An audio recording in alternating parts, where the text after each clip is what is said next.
Good morning, children. In this class, let us see in detail about force and its types. So, we have already seen what is force. It is an external effort in the form of push or pull. It is a vector quantity because it has both magnitude and direction. There are two types of force based on the direction, like parallel forces and unlike parallel forces. Like parallel forces, two or more forces of equal or unequal magnitude acting along the same direction parallel to each other are called like parallel forces. In this example, two people are moving a box in the same direction, so the force applied is also in the same direction.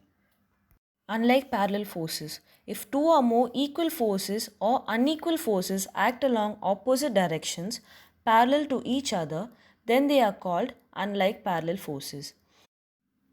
Based on the magnitude, unlike parallel forces can be classified as balanced and unbalanced force. When the force is equal in magnitude and they are in opposite direction, it is a balanced force. And when the force is not equal in magnitude and still they are in opposite direction, then it is an unbalanced force. In this example, you can see that on the left side the picture shows a balanced force and on the right side the picture shows an unbalanced force. In this table we can see three different actions of force. First one is a parallel force in the same direction, then parallel unlike forces in opposite direction, and the last one parallel equal forces acting in opposite direction. Resultant force or net force is the vector sum of forces acting on a body. It is denoted by F net. Moment of force. The rotating or turning effect of a force about a fixed point or axis is called moment of force, or else it is even called as torque. Torque is the product of force and perpendicular distance Fd. In this picture, you can see the rotating or turning effect of a force about a fixed axis. Moment of couple. A couple refers to two parallel forces equal in magnitude which act in opposite direction and they don't share the same line of action. This does not cause the body to move from one place to another, it only causes the rotation of the body. Moment of a couple is equal to force into the perpendicular distance between the line of action of forces. M is equal to F into S. Some examples for moment of couple are turning a tap, winding or unwinding of a screw, spinning of a top. Some applications of torque are gears, seesaw and a steering wheel.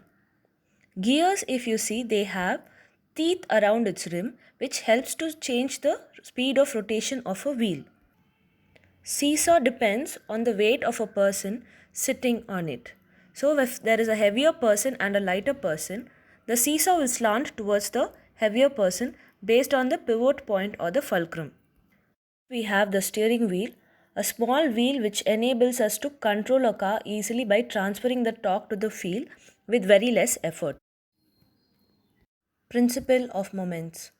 When a number of like or unlike parallel forces act on a body in equilibrium, then the algebraic sum of the moments in the clockwise direction is equal to the algebraic sum of the moments in the anti-clockwise direction. Moment in clockwise direction is equal to moment in anti-clockwise direction. So F1 into D1 is equal to F2 into D2 because moment is equal to F into D. Newton's second law. According to this law, the force acting on a body is directly proportional to the change of linear momentum of the body and the change takes place in the direction of the force. This law helps to calculate the amount of force, so it is also called as law of force. So let us move on to the derivation to calculate the force. Let us consider an object with a mass m and an initial velocity of u, which after an unbalanced force applied on it during a time period t will give a final velocity v. The unbalanced force can be denoted by F. So let us consider m, mass of body, U, initial speed or velocity, T, time period or time interval, V, final speed or velocity, F as the unbalanced force. The initial momentum of the body Pi is equal to mu. Final momentum of the body Pf is equal to mv. Change in momentum can be calculated by taking the difference between the initial and final momentum. So, by Newton's second law of motion, force is directly proportional to the change in momentum according to the time. So, acceleration is equal to change in velocity by time. So, we get the formula F is equal to mass into acceleration. Force can be calculated using mass and acceleration. When a force F acts on a body for a period of time t, then the product of force into time is known as impulse. It is represented by J. Impulse is also equal to the magnitude of change in momentum. An example of impulse is shock absorbers. So you all know what are shock absorbers. They are present in bikes. They are used to absorb the shock or jerk when we move on uneven roads. Another example is in cricket, a fielder pulls back his hand so that he can avoid the force while catching the ball. Here we can see an example for shock absorber.